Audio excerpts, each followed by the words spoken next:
Korev had 6 eyes, and he used every single one of them to watch the human woman walk into the summit chamber on Valeth Prime. She moved the way water moves through a cracked dam, controlled but threatening to become something terrible at any moment. And every species in that room felt it in whatever passed for their bones. Her name was Commander Jayla Oren, and she led the 9th Terran Special Operations Group, a unit the galaxy had learned to call the Reapers, in the same hushed tones that children use when they talk about monsters under the bed. Korev was a scribe adjutant, a record keeper for the Galactic Concord, and it was his job to write down everything that happened at this emergency defense summit without adding his own feelings to the record. He was already failing at that. The Concord was an alliance of over 4,000 species spread across a quarter of the galaxy, and for most of its history, it had managed to solve its problems with diplomacy and trade, and the occasional sternly worded transmission. That era was over. The Vrexol Dominion had come boiling out of the outer reach 6 months ago like a nest of insects exposed to sunlight, except these insects were the size of ground vehicles, and they operated with a hive mind that made them fight as one single terrible organism. They had already consumed 2 border species entirely, not conquered, not subjugated but consumed, stripped their worlds bare and moved on like a wildfire with a strategy.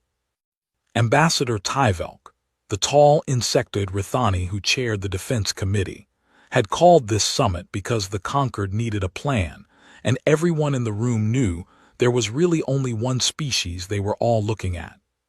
Humanity had joined the Conquered 40 years ago, and in that time they had earned a reputation that sat somewhere between valuable ally and thing we keep around, because the alternative is having them as an enemy. The Helix War 5 years back had sealed it. When the Neth Communion had tried to annex 3 conquered systems, humanity had deployed its special forces and ended the war in 11 days. 11 days. Korev had read the reports from that conflict, and they had given him nightmares for a month, which was impressive because Paleshi only slept every 3rd day. Commander Oren stood at the center of the chamber now, and she did not raise her voice because she did not need to. "The Reapers can deploy within 72 hours, she said, and her voice carried the flat calm of someone who had long ago made peace with violence as a profession. She activated the holographic display, and Korev watched the faces, or face equivalents, of every delegation in the room as they saw what a Reaper actually was. The soldiers in the display were barely recognizable as the same species that had first stumbled into galactic society 4 decades ago. They had cybernetic implants threaded through their nervous systems that let them react before a threat fully materialized. Not prediction exactly, but something close enough to make no difference when someone was shooting at you. Their bones had been reinforced with a carbon lattice weave that could absorb impacts that would shatter concrete. Chemical regulators in their bloodstream meant they did not feel fear or fatigue or pain unless they chose to, and they almost never chose to. They could go without sleep for 12 days before performance degradation set in.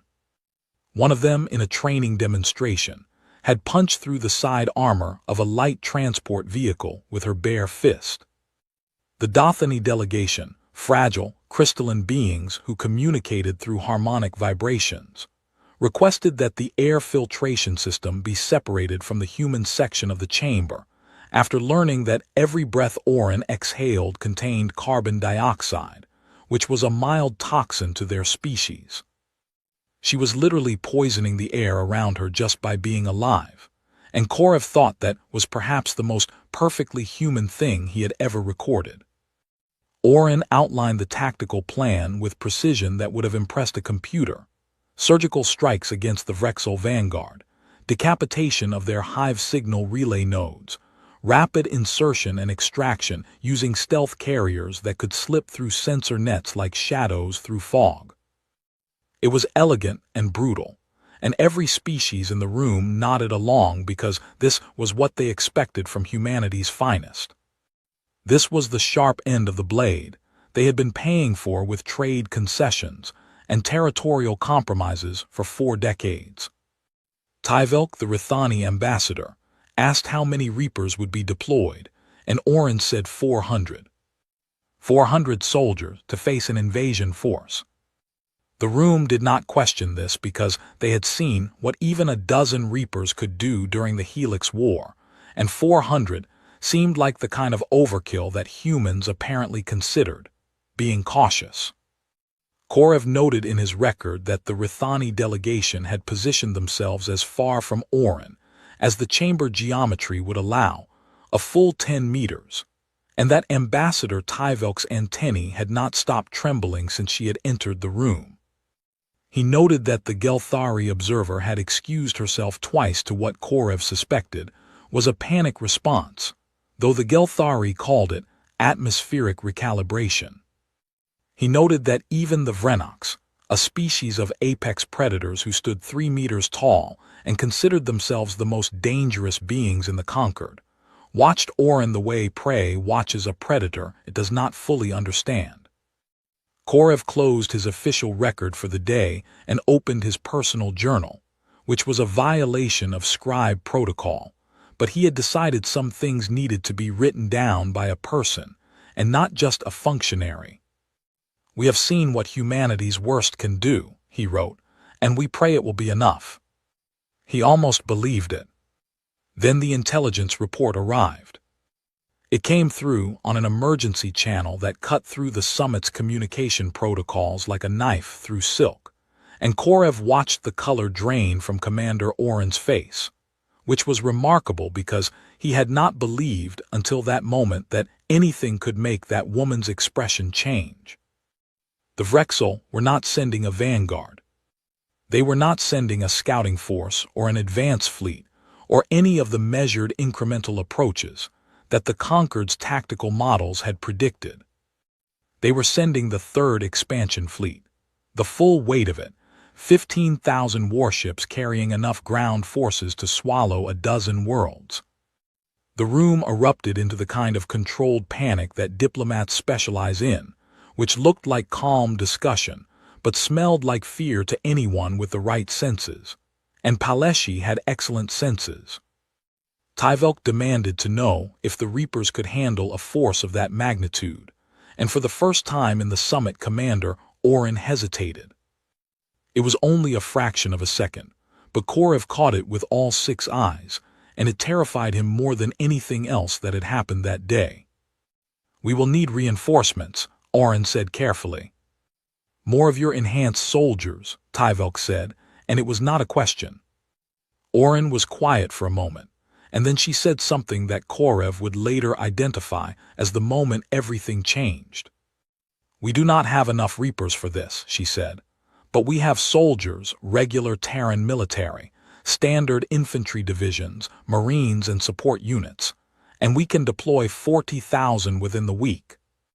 The room went silent in the particular way that rooms go silent when everyone present is trying to figure out if they just heard something correctly. "Regular," Tyvelk repeated, as if the word was from a language he had not yet learned. "Unaugmented," Oren clarified, "standard human combat personnel."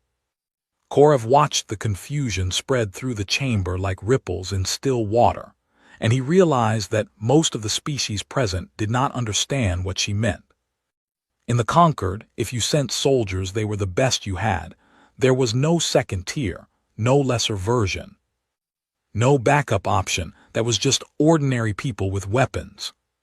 The concept of a civilization sending its regular citizens asterisk to fight a war was so alien to the assembled delegates that several of them simply did not process it. Korev processed it.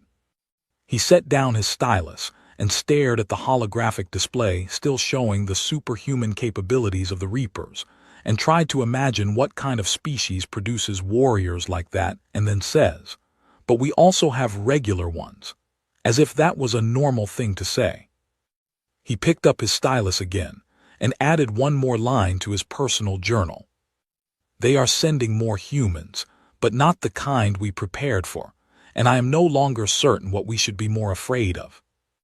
Nithra stood on the landing platform of Shelkar VII and watched the troop transports descend through the gray sky like fat metal birds that had forgotten how to be graceful. She was Paleshi, the same species as Scribe Adjutant Korev back on Valith Prime, and like him she had 6 eyes and a small herbivore body, and a deep instinctive terror of humans that she had spent her entire career learning to hide behind professionalism. She was a liaison officer, assigned to coordinate between the alien defenders on Shelkar VII and the incoming human reinforcements, and she had spent the last 3 days preparing herself mentally for the arrival of more super soldiers.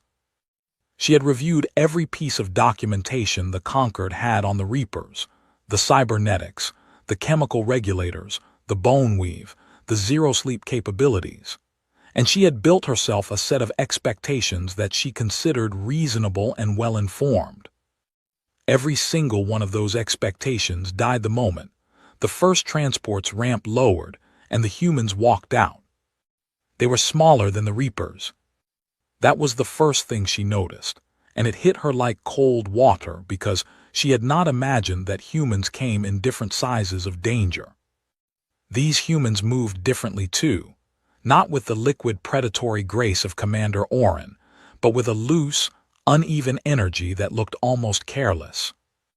One of them was laughing at something another one had said. One of them tripped on the gangway ramp and caught herself, and said a word that Nithra's translator flagged as profanity, mild, humorous context. One of them was carrying a bag that appeared to contain nothing but personal snack items. Nithra opened a secure channel to her command authority and said the words that she would later be embarrassed about but which felt completely justified at the time. They sent the wrong humans. Her superior, a Paleshi colonel named Drevin, asked her to clarify. "These are not enhanced," Nithra said, watching more humans pour out of the transports in a river of green and brown armor. "They have no visible cybernetics, no augmentation scarring, no chemical regulator ports, Colonel. Some of them appear to be asterisk joking with each other." Drevin told her these were what humanity called regular military, and that approximately 40,000 of them would be arriving over the next 12 hours. Nithra asked what regular military meant. Drevin explained that in human civilization there existed a vast spectrum of military capability, and that the special forces represented only the very top of that spectrum, and the rest were composed of ordinary human citizens who had volunteered or been recruited to serve.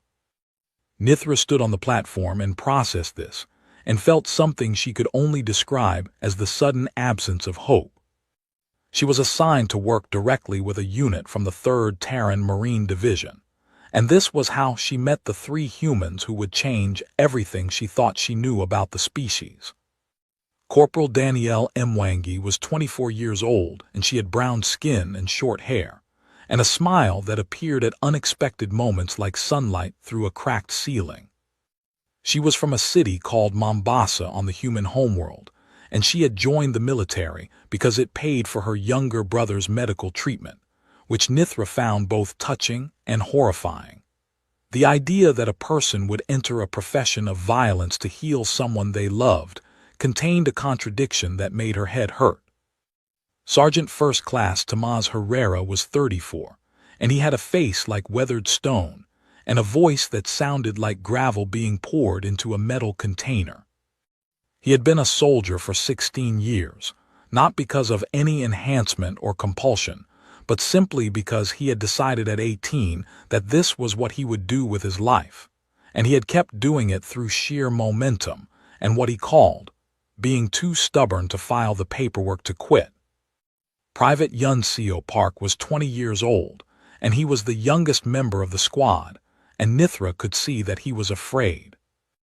This was perhaps the most shocking thing of all because Nithra had never seen a human display fear before. The Reapers did not feel it, could not feel it, had been chemically and surgically stripped of the capacity. And yet here was this young human with wide eyes and nervous hands, and a picture of a small furry animal taped inside his helmet that he looked at when he thought no one was watching. "That is a dog," Mwangi told Nithra when she noticed her staring at the picture. "His name is Biscuit. Park loves that dog more than he loves most people, and honestly I respect that." Nithra began her assessment of the human regulars and compiled her findings with increasing alarm. They had no cybernetic enhancements of any kind. Their reaction times were fast by galactic standards, but not the precognitive lightning of the Reapers. They required sleep every single night, not as an optional maintenance cycle, but as a biological necessity, between 6 and 8 hours of complete unconsciousness, during which they were functionally helpless. They needed to eat multiple times per day, and their nutritional choices were chaotic at best. Nithra watched Herrera apply a red liquid to his ration pack, and when she scanned it, her equipment identified it as capsaicin, a chemical compound that caused pain responses in human tissue. "Are you medicating yourself?" she asked him. "It is hot sauce," Herrera said, "and yes." They experienced a full range of emotions at all times with no chemical regulation. They could be angry and then sad, and then laughing within the span of minutes, and Nithra found this so destabilizing to observe that she had to excuse herself twice to recalibrate her own stress responses. Mwangi seemed to understand that Nithra was struggling, and she sat down beside her one evening, while the humans were setting up their forward positions alongside the Paleshi Defense Militia. "You were expecting Reapers," Mwangi said. "Yes," Nithra admitted. "And you got us instead." "Yes." Mwangi was quiet for a moment, and then she said, "We are not the Reapers. We are not augmented or enhanced or engineered.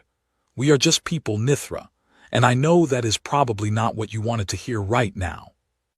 Nithra looked at this unaugmented human who slept every night and felt fear and ate food that caused her pain for recreational purposes, and who had crossed the galaxy to fight a war because her brother needed medicine. "I do not understand your species," Nithra said. "That is okay," Mwangi said. "Most of the time we do not understand ourselves either."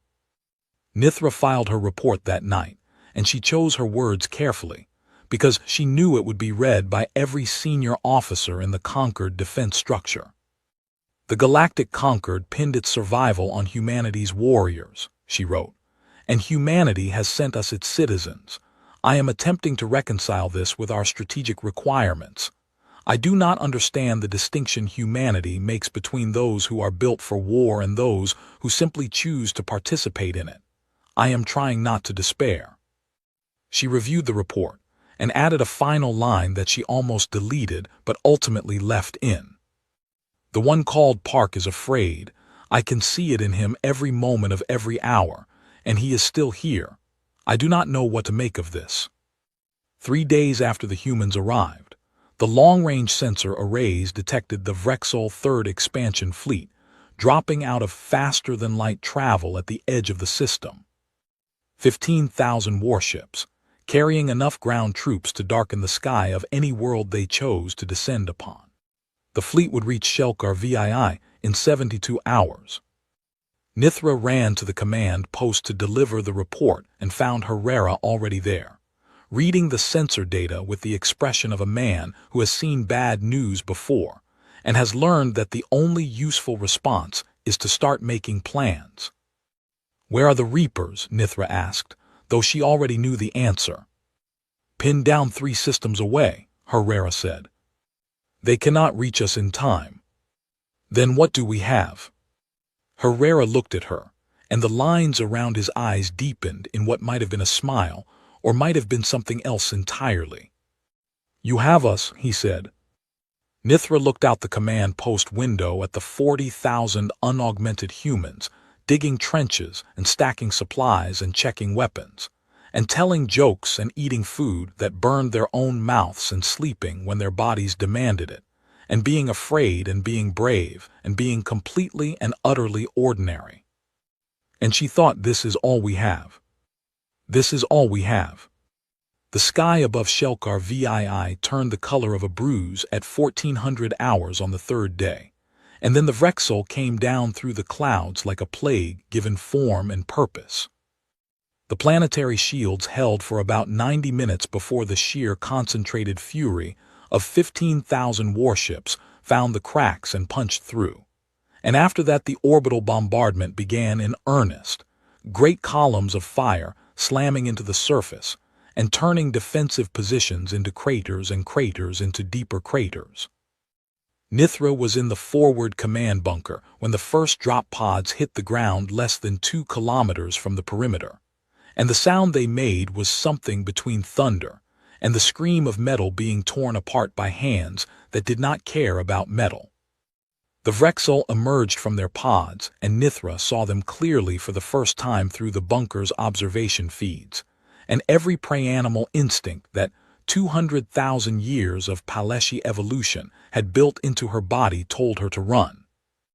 They were enormous, 8-limbed nightmares covered in chitinous armor that looked like it had been grown rather than manufactured, each one standing nearly 3 meters tall with forelimbs that ended in serrated blades of bone and mineral composite.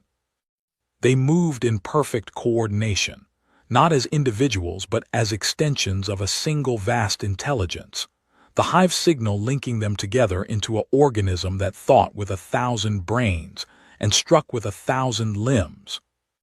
The Paleshi defensive lines on the eastern perimeter broke within the first hour.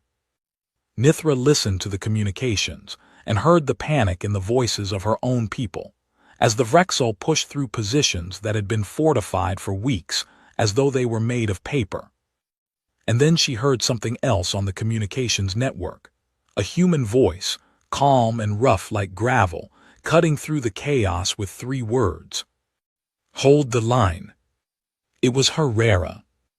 Mwanga's squad was dug into a forward position on the western perimeter, and the Vrexel hit them 20 minutes after the first drop pods landed, a wave of chitinous bodies crashing against the human trenches like an ocean made of blades and fury. Nithra watched the feeds and waited for the line to break the way the Paleshi lines had broken, waited for these soft, unaugmented humans to crumble against an enemy that had devoured entire civilizations. The line did not break. It bent badly. There were moments when it looked like a single strong push would shatter it into fragments, but it did not break. Herrera moved through the chaos like a man walking through a storm he had seen before, not the same storm exactly, but close enough that the principles still applied. He did not have precognitive implants telling him where the next attack would come. He had 16 years of experience and an instinct for violence that no amount of engineering could replicate because it had been earned one terrible day at a time. Keep your head down, he told his squad. Keep shooting and keep your buddy alive, everything else is details. The Vrexel hit the line again, and a warrior, one of the big ones, a command-cast unit with reinforced chitin and blade arms that could cut through standard armor, drove straight into the trench and impaled Private Kovacs through the left shoulder. Kovacs screamed, and it was not a controlled tactical vocalization or a regulated pain response. It was the raw animal sound of a human being who had just been stabbed through the body by something from a nightmare. And then Kovacs did something that the Vrexel warrior was not prepared for. He kept fighting. His left arm was useless, pinned and bleeding, and he brought his rifle up with his right hand and fired point-blank into the Vrexel's face and kept firing as adrenaline, that ancient unengineered chemical that human bodies have been producing since before they climbed down from the trees, flooded his system and turned pain into fuel. The Vrexel warrior hesitated. It was only a moment, a fraction of a second of confusion in the hive signal, but Nithra caught it on the observation feed, and she understood what it meant. The Vrexel had fought enhanced humans before, and they had models for that, Optimized beings followed optimal patterns, and optimal patterns could be predicted and countered. But their model said that a creature with that level of tissue damage should stop functioning, should collapse, should surrender to the mathematics of injury. Kovacs had not read those models, and his body was running on something older and more stubborn than mathematics. A medic dragged Kovacs back from the line, and he was still trying to fire his rifle with one hand as they pulled him into the aid station. 300 meters south, Mwangi's fire team got cut off from the main line when a Vrexel flanking force collapsed the connecting trench. They were 4 humans in a hole in the ground with enemies on 3 sides, and no communication with command, and every tactical manual ever written said they should fall back to the secondary position and regroup. Mwangi looked around. There was a partially destroyed building on the Vrexel approach route, a Paleshi storage facility that had taken a hit from the orbital bombardment and was leaning at an angle that suggested it was one strong push away from coming down entirely. Mwangi's fire team had demolition charges, small ones, meant for clearing rubble and opening blocked passages, not for combat. No tactical AI told them what to do. No enhanced cognitive implant ran the calculations. Mwangi looked at the building and looked at the Vrexel column moving through the street below it and said, "I have a terrible idea," and her fire team, because they were human and humans have a documented weakness for terrible ideas that might work, said "Do it." They placed the charges and blew the building onto the Vrexel column and killed or disabled 37 enemy combatants in 4 seconds, with a weapon that was not a weapon used in a way that no manual had ever described. Nithra stared at the feed and added a note to her tactical record that simply said they improvised. On the northern section of the perimeter, Herrera found himself in a crater with 3 wounded Paleshi soldiers. The Paleshi militia had been fighting alongside the humans and taking casualties, and these 3 were too injured to move on their own. Broken limbs, internal bleeding, the kind of damage that meant death if they did not reach the aid station within the hour. The aid station was 200 meters away across open ground that was being swept by Vrexel ranged fire. Herrera weighed approximately 90 kilograms. Each Paleshi weighed approximately 40. He could carry one at a time. He picked up the first Paleshi and ran. Nithra watched on the feed as this unaugmented, unenhanced, completely ordinary human being sprinted across open ground with a wounded alien soldier on his back, while energy bolts tore up the dirt around his feet. He reached the aid station and put the Paleshi down and turned around and ran back. He was hit in the leg on the second trip, a glancing shot that burned through his armor and scored the flesh underneath, and he stumbled and caught himself and kept running with the second Paleshi on his back. He made it to the aid station and put the second one down, and the medic told him to stop, and he turned around and ran back a third time. He was hit again on the third trip, this time in the side, a wound that would require surgery and weeks of recovery, and he did not stop. 3 trips across open ground under enemy fire, carrying creatures that were not his species, bleeding from 2 wounds, operating on nothing but his own decision that these 3 beings were going to live. The Paleshi medic at the aid station looked at Herrera after the third trip and said, "Why?" And Herrera said, "Because they were there and I could carry them." As if it was that simple. As if it was the most obvious thing in the world. On the far eastern edge of the perimeter, where the line was thinnest, Private Park was alone in a foxhole. His fire team had been pulled to reinforce a breach 200 meters north, and he had been left to hold the position until they returned, and then the communications went down and they did not return. He was 20 years old and he was afraid. He had been afraid since the day he shipped out from Earth, and he had been afraid every single day on Shelkar VII, and he was afraid now in a way that went beyond thought into something physical, a shaking in his hands, and a tightness in his chest that made every breath feel like a negotiation. A Vrexel scout found him. It came over the edge of the foxhole in a rush of chitin and blades, and Park did not have time to raise his rifle, so he grabbed the entrenching tool that was lying beside him, a small folding shovel, a piece of equipment designed for digging holes, not fighting monsters, and he swung it. He hit the Vrexel in the joint between its head and thorax, the one weak point in the chitin armor, and he hit it again and again until it stopped moving. Then he sat down in the foxhole next to the dead alien and vomited. Then he wiped his mouth and picked up his rifle and moved to the next position because the line still needed holding, and he was the only one there to hold it. The first wave ended 6 hours after it began. The Vrexel pulled back to regroup, and the defenders, human and Paleshi alike, took stock of what remained.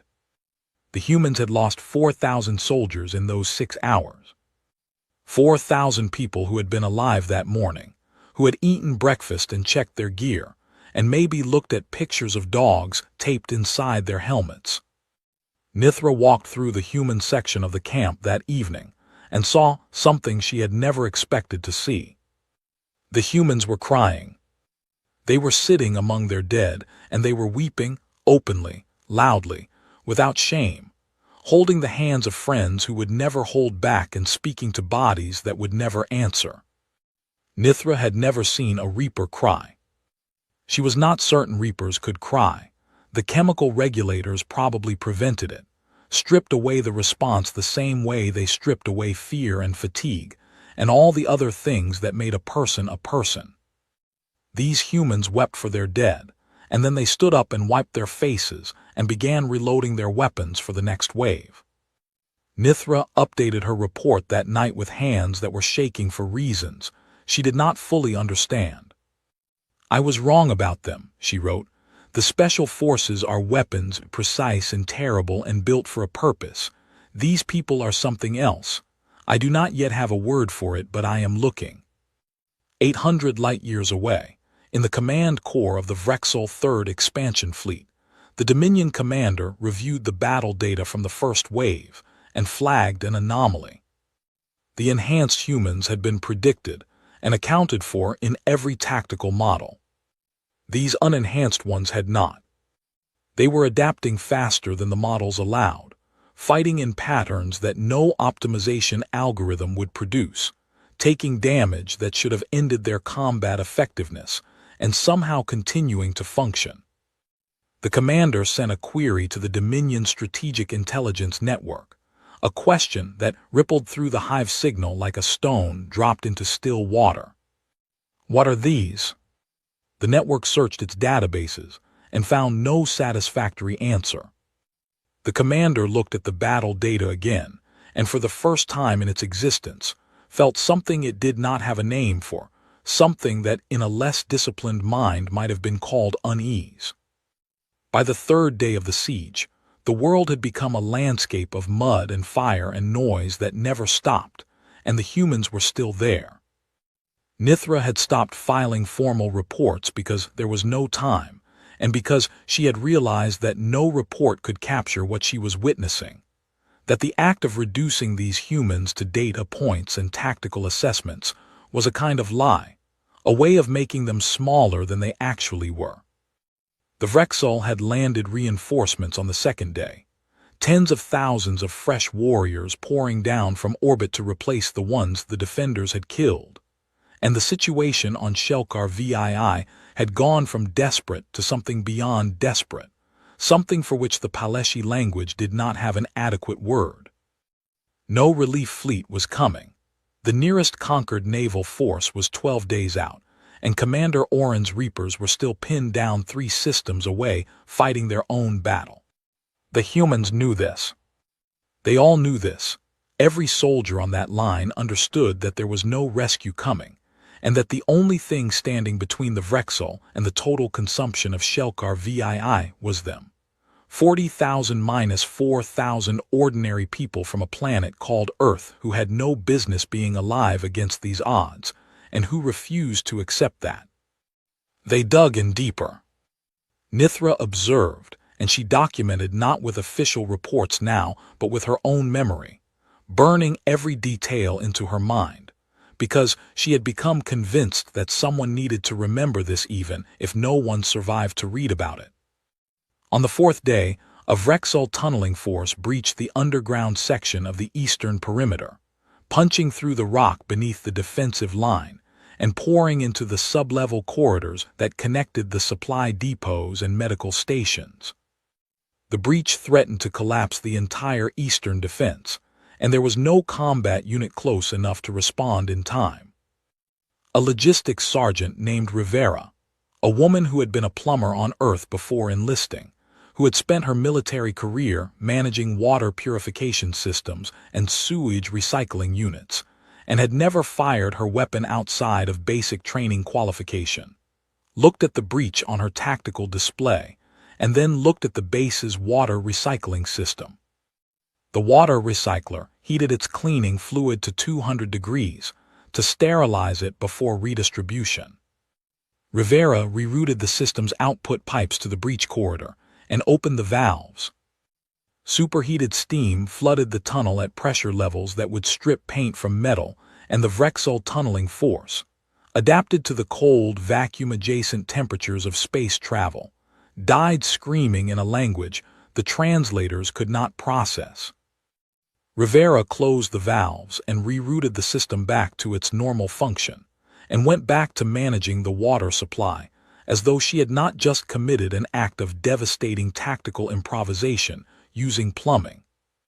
Nithra added this to her memory and thought about what it meant, that this species did not just produce warriors, it produced people who could become warriors out of whatever they happened to be holding at the time.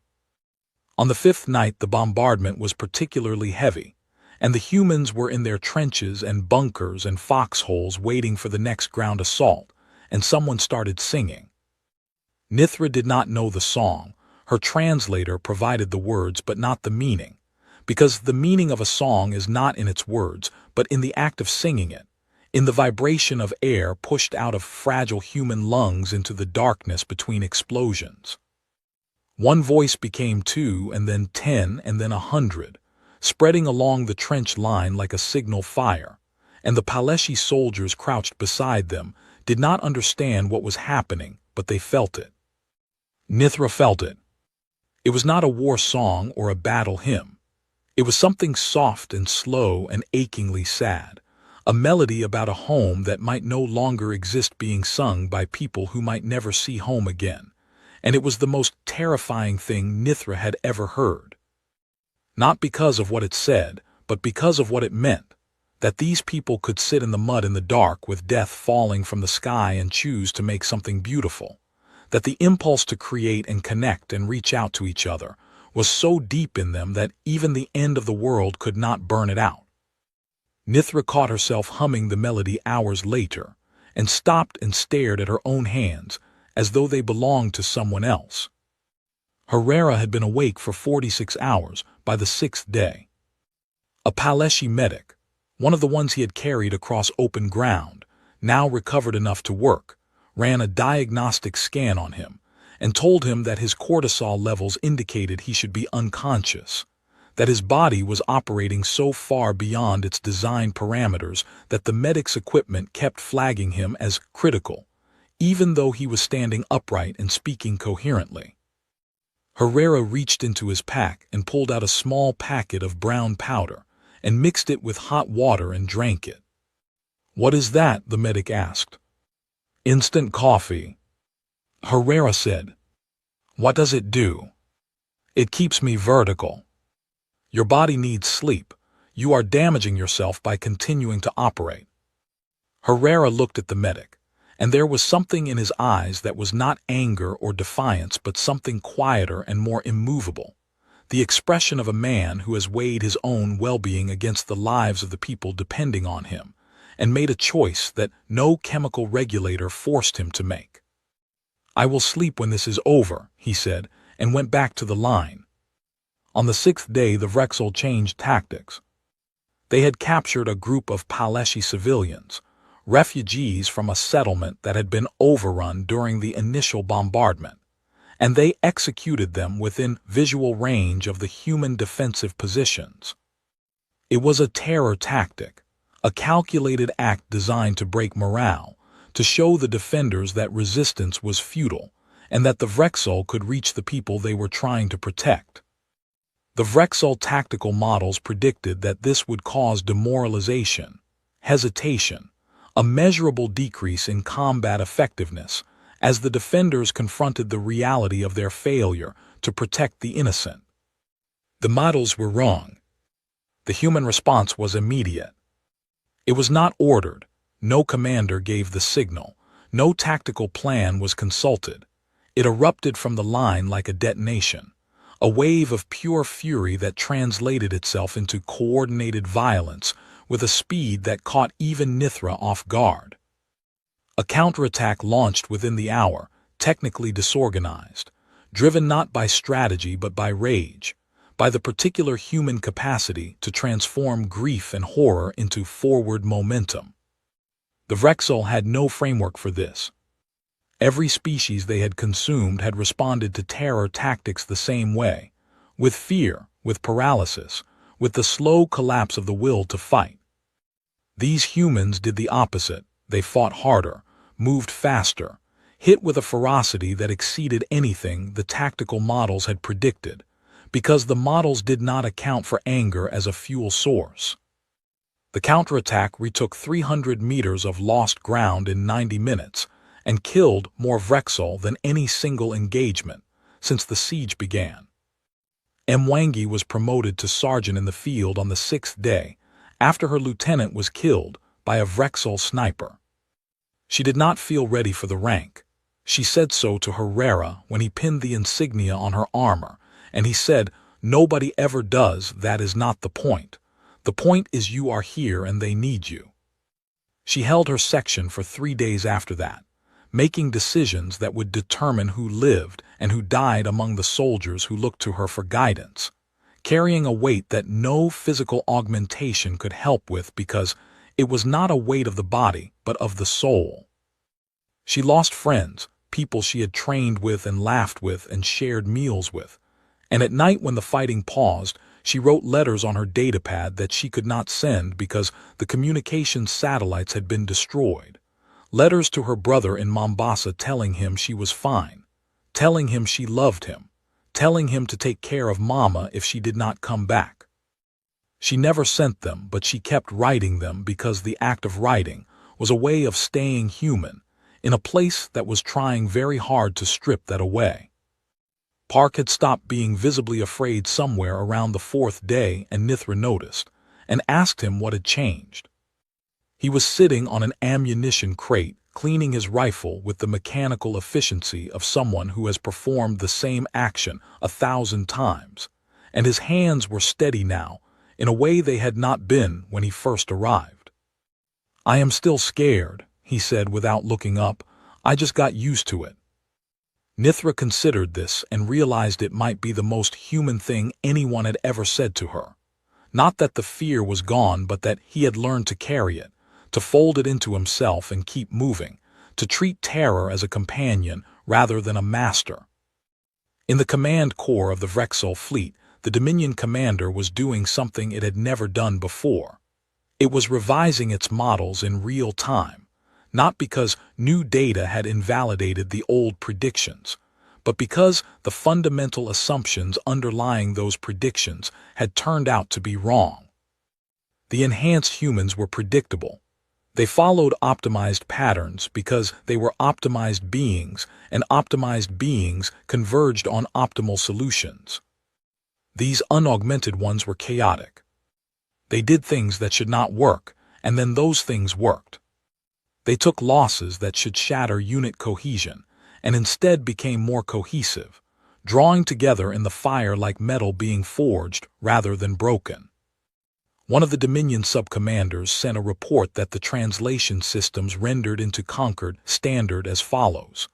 "They are not soldiers in any way we understand the term. They do not optimize. They do not follow predictable patterns. They improvise and adapt and refuse and endure.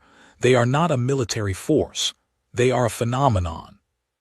The commander read this and made its decision. On the seventh day it would commit everything, every reserve unit, every support element, every warrior the fleet could put on the ground, to one massive final assault designed to shatter the human line through sheer, overwhelming force. It would end this. Simultaneously, a transmission reached the defenders on Shelkar VII, weak and distorted by the Vrexel jamming but clear enough to understand. Commander Oren's Reapers had broken free of their engagement 3 systems away, and were burning hard for Shelkar VII at maximum speed. Estimated time of arrival, 9 hours. The humans needed to hold until dawn. Herrera heard the transmission and looked at Mwangi, and Mwangi looked at Park, and Park looked at the picture of his dog taped inside his helmet. 9 hours, Mwangi said. 9 hours, Herrera confirmed. Park closed his helmet and picked up his rifle and said nothing because there was nothing to say that the 3 of them did not already know. They would hold or they would die, and there was no third option, and they had made their peace with that arithmetic days ago. Nithra watched them prepare, and she felt something shift inside her, a tectonic movement in the landscape of her understanding, and she thought, I came here expecting weapons and I found something else, something I still do not have a word for, but I am closer now. I am so close. The last night on Shelkar VII began with the sky catching fire. The Vrexel committed everything, every warrior, every war beast, every siege engine and tunneling machine and airborne assault platform they had, and the ground itself seemed to groan under the weight of what was coming, a tide of chitin and blades and hive-driven fury that stretched from horizon to horizon like the end of the world wearing armor. The defensive line buckled in the first 30 minutes. The eastern perimeter collapsed entirely when 3 Vrexel siege engines punched through the wall simultaneously and poured warriors into the gap like water through a broken dam. And for a span of about 4 minutes, the entire defense of Shelkar VII existed in a state between holding and falling that felt like standing on the edge of a cliff in a windstorm. Then the humans reformed the line. Not in the same place.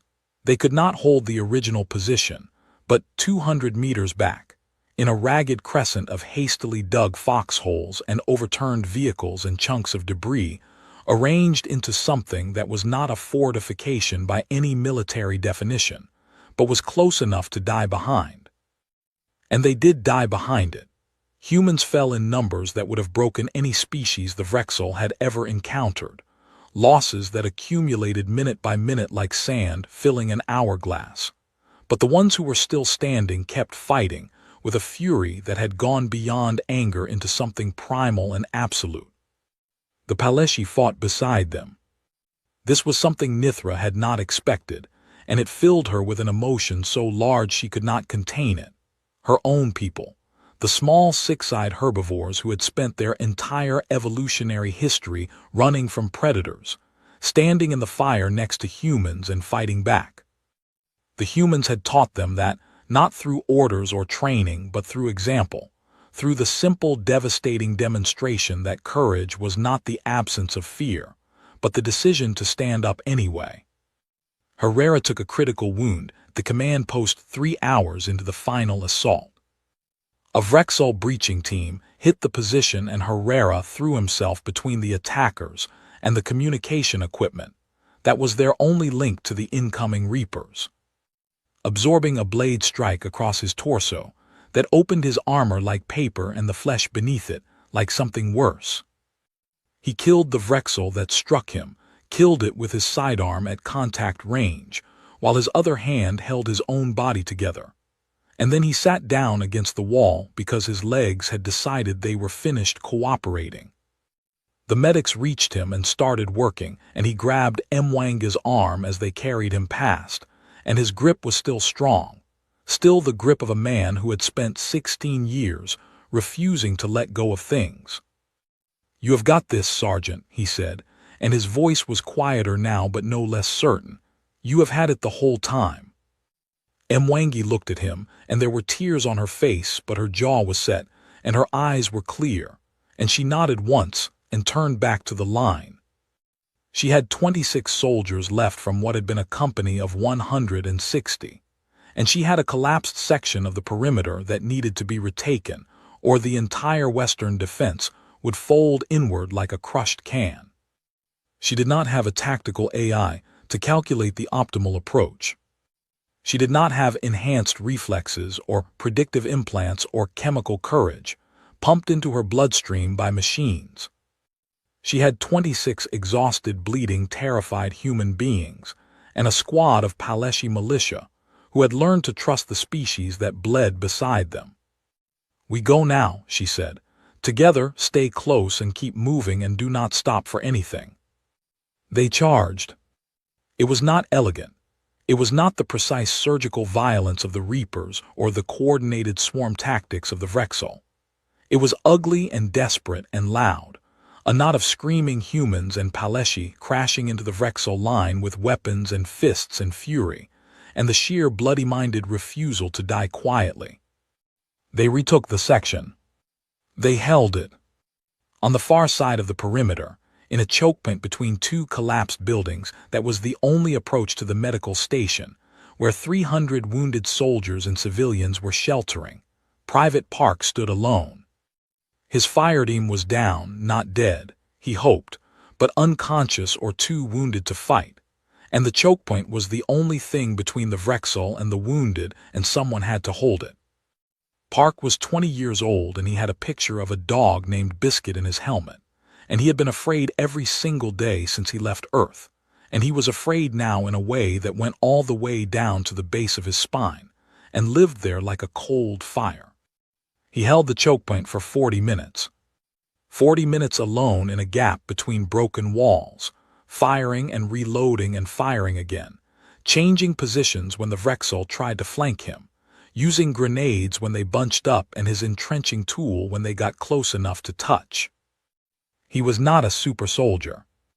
He was not augmented or enhanced or optimized. He was a 20-year-old kid who loved his dog and missed his family, and had joined the military because he did not know what else to do with his life. And he held that chokepoint for 40 minutes because the people behind him could not hold it themselves. When the relief squad finally reached him, they found him sitting among the Vrexel dead, reloading magazines with hands that shook so badly he kept dropping the rounds, and he looked up at them with eyes that had seen too much for anyone his age and said, "Is it morning yet?"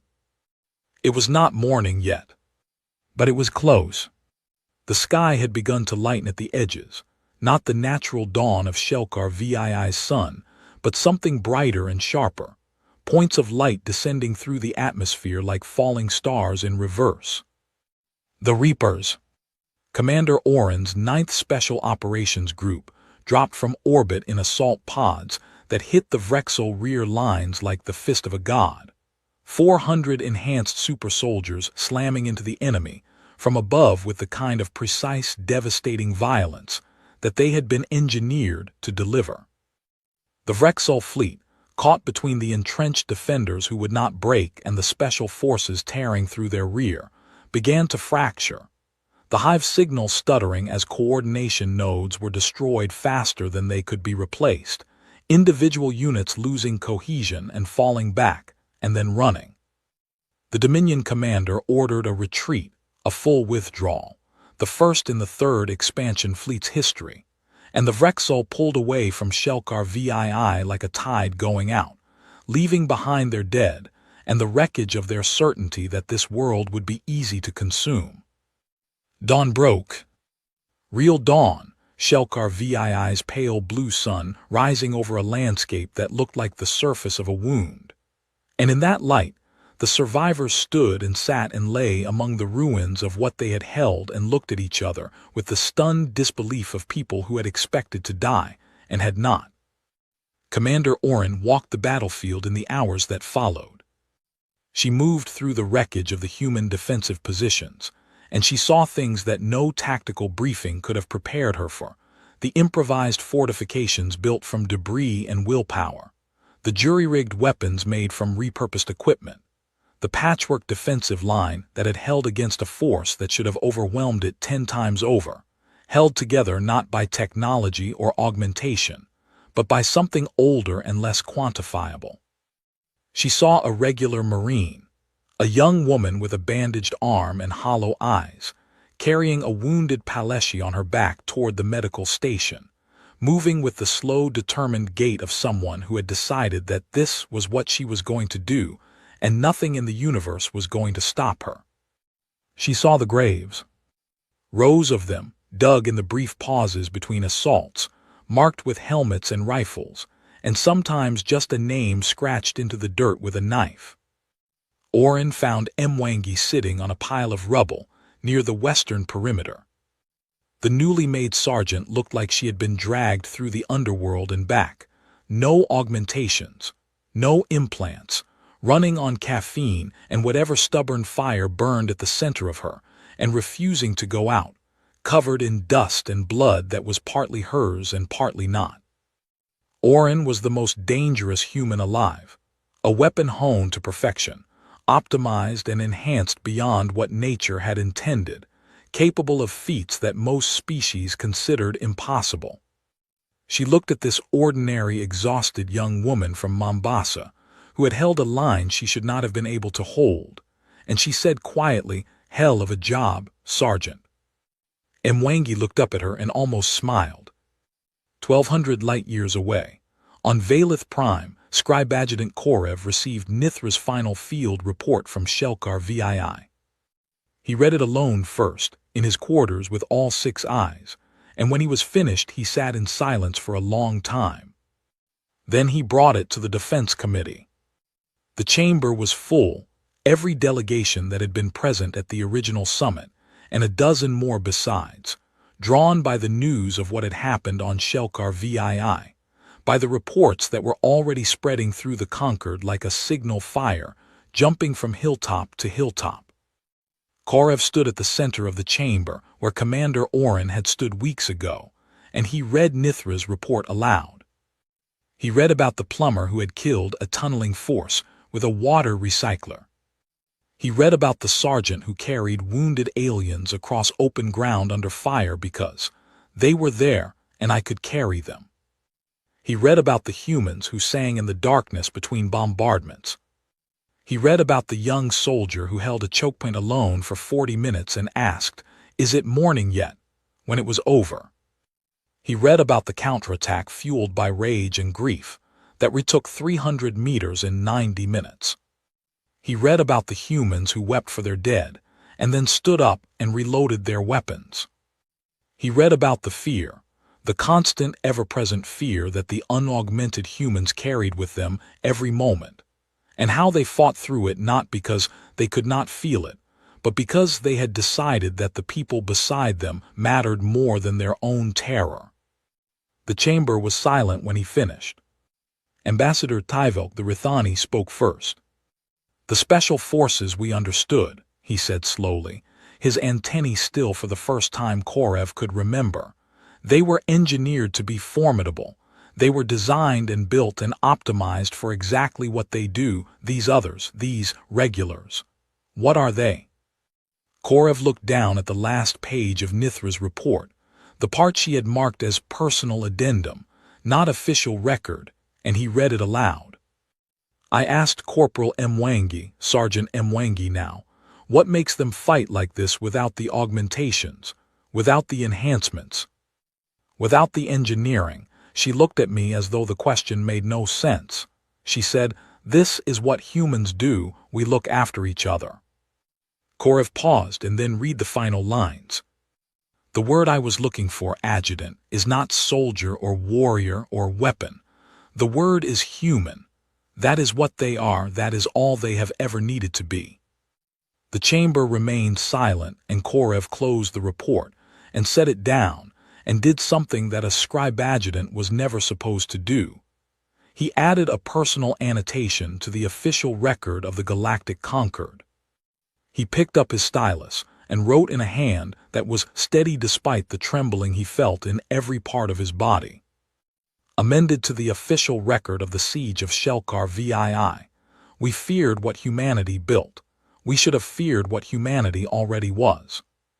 He set down the stylus and looked up at the assembled delegates of 4,000 species, and none of them spoke, because there was nothing left to say.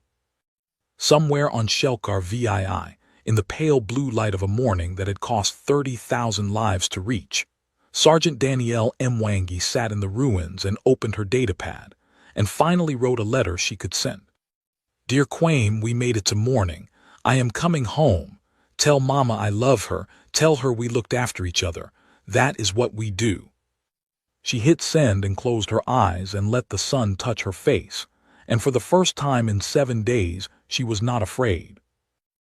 The station called Nexus Prime was the largest structure ever built by any living species in the known galaxy, and it floated in the darkness of space like a metal ring wrapped around a dying red star, humming with the voices of 4,312 civilizations that had come together over millions of years to form what they proudly called the Galactic Council.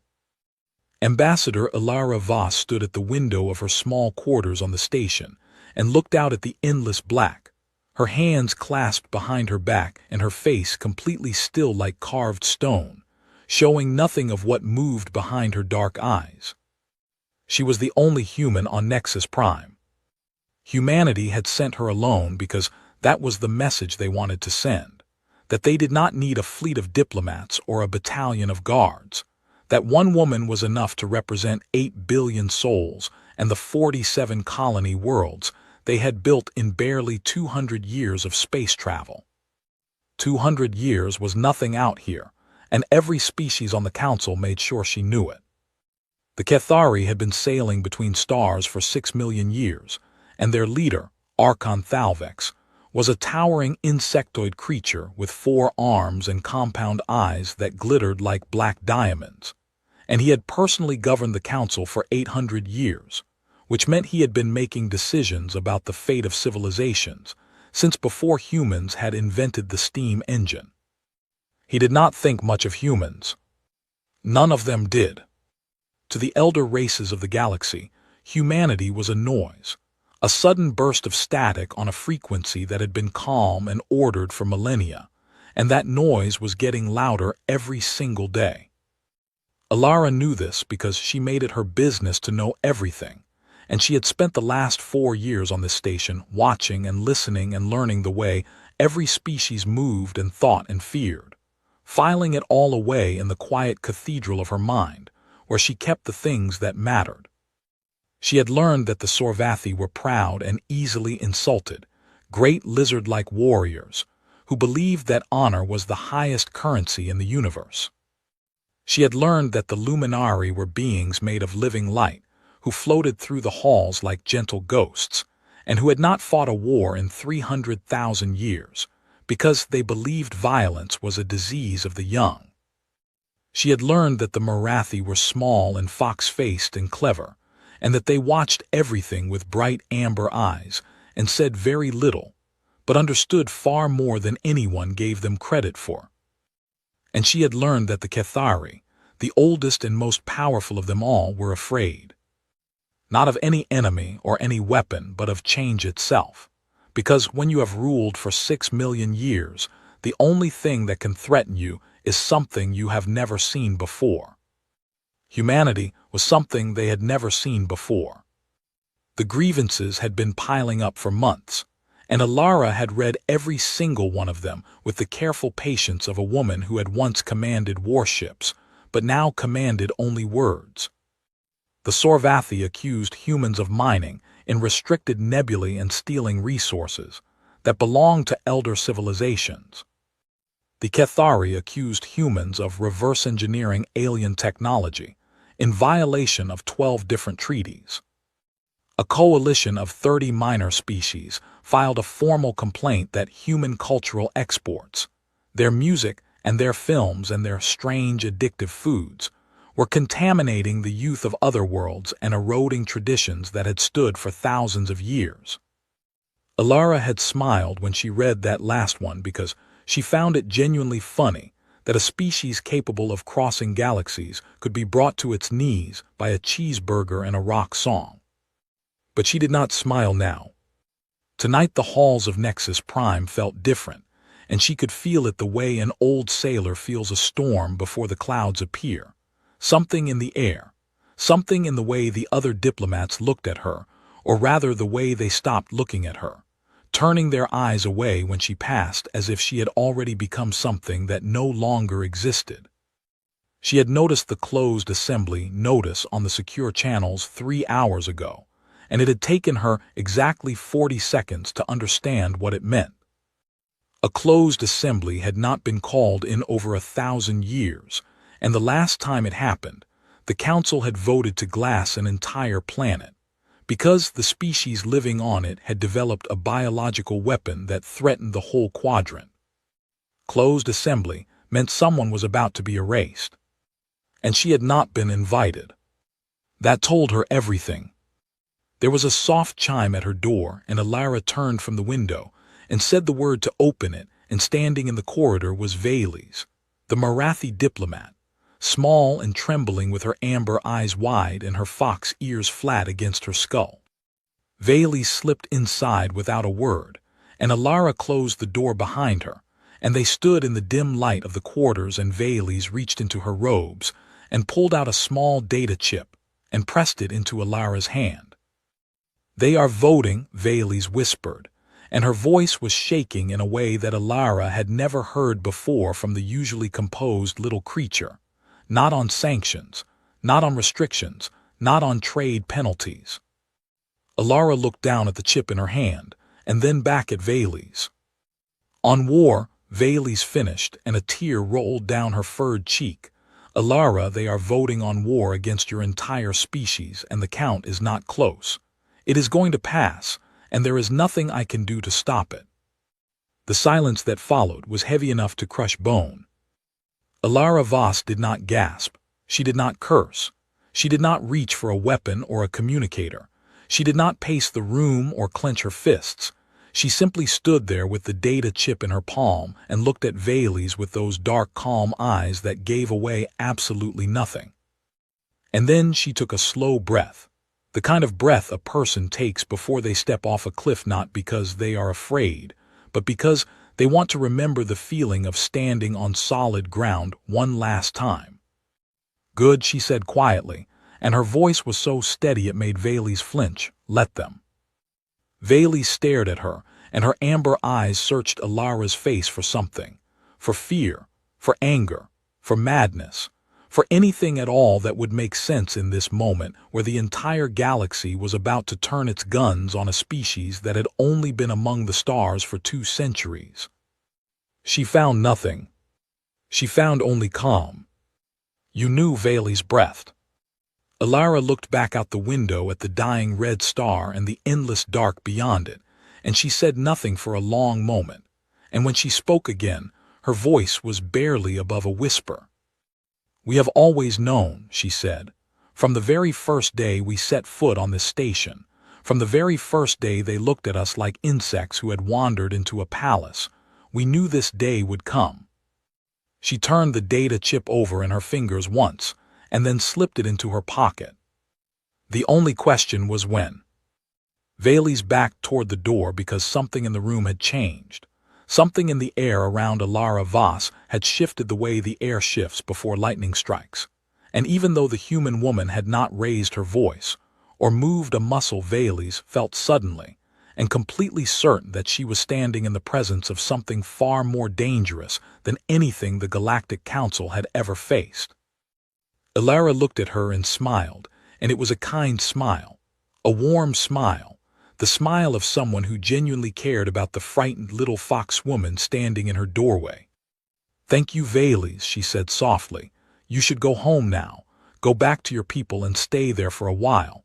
Things are going to get very loud very soon, and I want you somewhere safe." Vales nodded and slipped out the door and vanished into the corridor. Alara Voss stood alone in her quarters on a station full of species that were about to declare war on everything she loved, and she felt her heart beat slow and steady and sure like a drum, counting down to something inevitable. She reached for her communicator and opened a channel that was not supposed to exist on any frequency the council could detect, and she spoke 3 words into the silence. Begin Phase 1. Somewhere far away across the black ocean of space, a light turned on in a dark room on a dark ship, and the wheels of something ancient and patient and utterly human began to turn. The grand chamber of Nexus Prime was a cathedral of light and metal that stretched so high above the floor that clouds actually formed near the ceiling. Tiny wisps of moisture that drifted between the 1,000 balconies, where representatives of every known civilization sat or floated or clung or hovered, according to their nature. It was the largest gathering in 1,000 years, and every seat was filled. The Sorvathi sat in their war armor, great scaled reptiles with jaws that could crush starship hull plating, their yellow eyes burning with the hungry light of creatures who had not tasted real war in decades and missed it the way a drunk misses the bottle. The Cathari filled an entire section with their clicking mandibles and their polished black carapaces, ancient and still and patient as stones at the bottom of a river that has flowed for 6 million years. The Luminari drifted near the upper reaches of the chamber, beings of pure golden light who pulsed slowly like heartbeats, and they watched everything with the sad wisdom of a species that had seen this kind of thing before and knew how it always ended. And in the center of it, all on a raised platform that made him look like a god, addressing his creation, stood Archon Thalvex, with his 4 arms spread wide, and his compound eyes reflecting the light of 4,000 civilizations. "We have been patient," he began, and his voice was amplified by technology so old that no living species remembered who had built it, filling every corner of the vast chamber with the dry clicking sound of speech, translated into 100,000 languages simultaneously. "We have been generous, and we have been kind, and we have welcomed the young ones from the small blue world into our family of stars with open arms and patient hearts." He paused and let the silence do its work. "And they have repaid our kindness with theft, with recklessness, with a hunger that knows no boundary and a speed that knows no caution. They spread like fire across the galaxy, taking what they want and breaking what they touch, and they call it progress." The chamber rumbled with agreement, a sound like distant thunder rolling across a plain. "I have watched them for 200 years, Thalvex continued, and I tell you now with the certainty of 800 years of leadership and the wisdom of a species that has guided this galaxy since before their world had cooled enough to grow its first tree. They will not stop. They cannot stop. It is not in their nature to stop, and if we do not act now, then in 100 years they will own everything we have built, and in 200 years they will have forgotten we ever existed."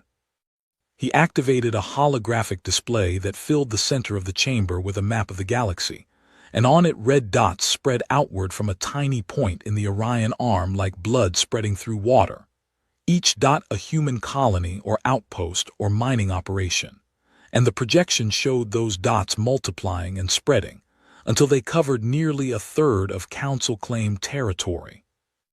"This is their trajectory," Thalvex said. "This is what patience gets us." The rumbling grew louder.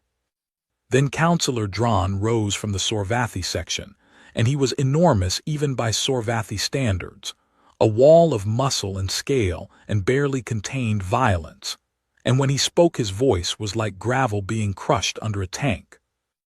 "I have fought them," he said, and the chamber went quiet because everyone knew the story of the border skirmish 3 years ago, when a small human fleet had somehow dismantled a Sorvathi armada 3 times its size. "I have looked into their eyes through the viewport of my burning flagship, and I will tell you what I saw." He slammed one massive fist against the railing of his balcony, and the metal groaned. "I saw joy," he snarled. "They were not afraid. They were not desperate. They were having fun. They were laughing while they killed my soldiers and singing while they tore my ships apart. And when it was over, they offered us medical aid as if they had not just committed an act of war." He looked around the chamber with those burning yellow eyes. "They are insane," he said. They are a species of death-world predators who spent 10,000 years killing each other for sport and territory and pride. And now they have come to our stars, and they are doing the same thing to us. And if we wait any longer, there will be nothing left to save. The vote was called. Species after species cast their decision into the light of the central display, and Alara Voss watched from a screen in her quarters as the numbers climbed. 4,197 votes for war, 115 against. The Marathi and a handful of other small species voting no, while the rest of the galaxy lined up to destroy humanity. It was not close, and it was never going to be close. 20 minutes after the vote, the doors of the Grand Chamber opened, and a Cathari honor guard appeared at Alara's quarters and informed her that her presence was required, not requested but required, in the chamber to receive the formal declaration. She dressed carefully in a simple dark suit, no armor, no medals, no weapons, and she walked alone through the corridors of Nexus Prime with the honor guard flanking her like pallbearers escorting a coffin. The chamber was still full when she entered, and every eye and sensor and optical organ in the room turned to watch the lone human woman walk across the vast floor to the center platform where Thalvex waited. She looked small down there, one woman surrounded by the assembled might of a galaxy, and that was exactly how they wanted her to look. Thalvex read the declaration in the formal old tongue of the Cathari, and it was translated for her in real time. A long and flowery document that essentially said the Galactic Council had determined that humanity represented an existential threat to galactic stability, and that all military assets of the Council would be directed toward the containment and subjugation of the human species effective immediately. When he finished, the chamber was silent, and 4,312 civilizations waited to see what the human would do. They expected her to beg. They expected tears or rage or threats or desperate last-minute negotiations, the kind of thing young species always did when they realized they had pushed too far and the universe was pushing back. Alara Voss stood perfectly still with her hands at her sides and looked up at Archon Thalvex with an expression that could only be described as polite interest, the way someone might look at a waiter who had just described the daily specials at a restaurant. "Does the human representative wish to offer a response?" Thalvex asked, and there was something in his voice, not quite concern but perhaps the very first seed of it. "The United Human Confederacy acknowledges the Council's declaration," Alara said, and her voice carried through the chamber without amplification because she had learned long ago how to make a room listen. "We will be in touch." That was all. She turned and walked away, and her footsteps echoed in the stunned silence of the greatest assembly in galactic history, and not a single species in that chamber said a word as she disappeared through the doors. Councillor Dran watched her go, and something cold moved through his chest, something that felt uncomfortably like doubt, because he had fought humans before, and he knew what that calm looked like, and it did not look like the calm of someone who had just lost. It looked like the calm of someone who had just won. In her quarters, Alara moved quickly and efficiently, packing nothing because there was nothing here she needed, and she activated her quantum communicator, the one that operated on frequencies the Council did not know existed because human engineers had built it from principles they had never shared with anyone. The connection was instant despite crossing half the galaxy, and on the other end a voice answered, calm and professional and ready. "Protocol Prometheus," Alara said, and the words tasted like iron on her tongue, like blood, like the memory of every war humanity had ever fought. "They took the bait. I repeat, they took the bait. Begin full activation across all sectors, and tell the Admiral the timeline just moved up." "Confirmed, Ambassador," the voice replied. "All assets are standing by. The fleet is ready." Alara closed the channel and stood for a moment in the quiet of her quarters, and allowed herself exactly 3 seconds of something that was not calm, 3 seconds where her hands trembled and her jaw tightened, and the weight of what was coming pressed down on her shoulders like the gravity of a collapsing star. Then she breathed and the trembling stopped, and the mask settled back into place, and she was Ambassador Alara Voss again, the calmest woman in the galaxy. The woman who had just been told that 4,000 species wanted to destroy everything she loved, and had responded by saying, "We will be in touch." She picked up her bag and walked out the door and headed for the docking bay, where a human shuttle was already warming its engines. Behind her, the Galactic Council was celebrating. They had no idea what they had just done. Across the galaxy, the great machine of war began to move, and it was a terrible and beautiful thing to witness. 22 million warships from dozens of species assembled in the staging areas along the border of human-claimed space, and they filled the void with metal and light, and the cold promise of annihilation. Dreadnoughts the size of cities floating beside swarms of fighter craft that moved like schools of silver fish through black water. Councillor Dran stood on the bridge of his new flagship, the Wrath of Sorvas, and he looked out at the armada spread across his viewport, and he should have felt pride because it was the largest military force ever assembled in the history of the galaxy. Instead, he felt uneasy. He kept thinking about the way Alara Voss had walked out of that chamber, the way she had turned her back on 4,000 civilizations without a flicker of fear, and every time he replayed that moment in his mind, the cold thing in his chest grew a little colder. The Council's battle plan was simple because they believed it did not need to be complicated. A species that had only been in space for 200 years could not possibly resist the combined might of civilizations that had been building warships since before humans had learned to make fire. The plan was to jump the main fleet directly into the Sol system, humanity's home, destroy their orbital defenses and demand unconditional surrender. And if they refused, then the fleet would begin systematically reducing their colony worlds one by one, until there was nothing left to refuse with. It was a plan built on a single assumption, and that assumption was that the Council understood what humanity was. They did not. In a secure briefing room deep inside a ship that did not officially exist, Admiral Chen Wei stood before a holographic display of the galaxy and addressed the 12 senior commanders of the United Human Confederacy's military forces. "Let me tell you what they think they know about us," he said, and he was a small man with gray hair and quiet eyes, and a voice that never rose above a conversational tone no matter what he was saying. "They think we are young, and they think young means weak, and they think our 200 years in space is the full measure of what we are." He touched the display and Earth appeared, blue and green and wrapped in white clouds. What they do not understand is that those 200 years were built on top of 10,000 years of the most creative and relentless violence any species in this galaxy has ever produced.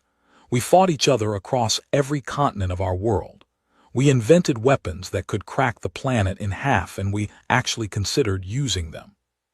We burned cities and built them again and burned them again, and through all of it, through every war and plague and famine and genocide, we did something that no other species in the Council has ever done. He looked at each commander in turn. We got better at it every single time. The display changed, and now it showed the full scope of what humanity had been building in secret for decades, hidden behind the mask of clumsy expansion and reckless colonization that the Council had been so eager to complain about. Every colony world that the Council believed was a simple civilian settlement was in fact a fortress, built with concealed weapons platforms and shield generators buried beneath the surface, designed to look harmless until the moment they were needed. Every trade ship in the human merchant fleet had been constructed with a secondary configuration, cargo bays that converted into weapons bays, engine cores that could be overcharged for combat speed, hulls lined with armor plating hidden beneath civilian paint. The diplomatic staff that humanity had placed on stations and outposts across Council space were not just diplomats. They were intelligence officers trained in espionage and sabotage, and the quiet art of being exactly where you need to be when everything goes wrong. And Ambassador Ilara Voss was the keystone of the entire operation. Admiral Chen pulled up her file, and it filled the display with a service record that would have made the Council's blood run cold if they had ever seen it. Before she was an ambassador, she was Supreme Commander of the Black Fleet, humanity's most secret and most dangerous military division, a covert force that operated in the spaces between stars where no one was watching. And she had been placed on Nexus Prime not because humanity needed a diplomat, but because they needed their best strategic mind inside the enemy's house, when the war they had always known was coming finally arrived. She has been feeding us intelligence for 4 years. Chen said every species, every weakness, every fleet movement, every political alliance, every fear and every blind spot. She mapped them all and she sent it all home. He paused, and something that might have been a smile crossed his face. And they thought she was just a diplomat. But the greatest secret of all was the Prometheus network. For the last 30 years, every human ship that had traveled through Council space had left something behind. A tiny device no larger than a grain of rice attached to the hull of a space station, or buried in the ice of a comet, or drifting in the shadow of a moon. And each of these devices was a node in a faster-than-light communication network that now spanned the entire galaxy. The Council did not know it existed, and that meant humanity could see everything, hear everything, coordinate everything, and the Council would never understand how they were doing it. "We know their battle plan," Chen said. "Counselor Dran will lead the Vanguard fleet into Sol, expecting to find a scared young species hiding behind its moon and hopping for mercy." He shut off the display, and the room went dark except for the glow of his commander's eyes. He is going to find something very different.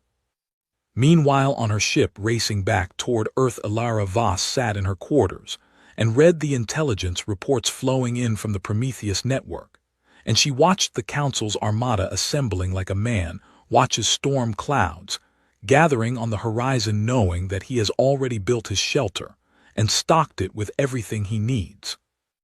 Vales had transmitted the complete Council battle plans just as they had arranged, and every movement, every formation, every supply route was now displayed on Ilara's screen like a game board, where she could see every piece on both sides.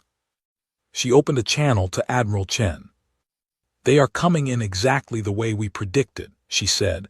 "Dran leads the Vanguard, main fleet follows in 3 waves, supply lines running through the Verath corridor." "And the 115 who voted against?" Chen asked. "Their systems are marked on every targeting computer in the fleet." Ilara said, "No human weapon fires within 10 light years of any of them. They stood for us when no one else would, and we do not forget that." "Understood," Chen said. "What about the Luminari?" They abstained. Ilara considered this for a moment because the Luminari were ancient and wise, and they had not voted for the war, but they had not voted against it either, and that kind of silence was its own message. "Leave them alone," she said. "They knew what they were doing, and when this is over they will remember that we understood." The final pieces moved into position across the galaxy like the gears of a clock that had been wound for decades, and was now ready to strike the hour.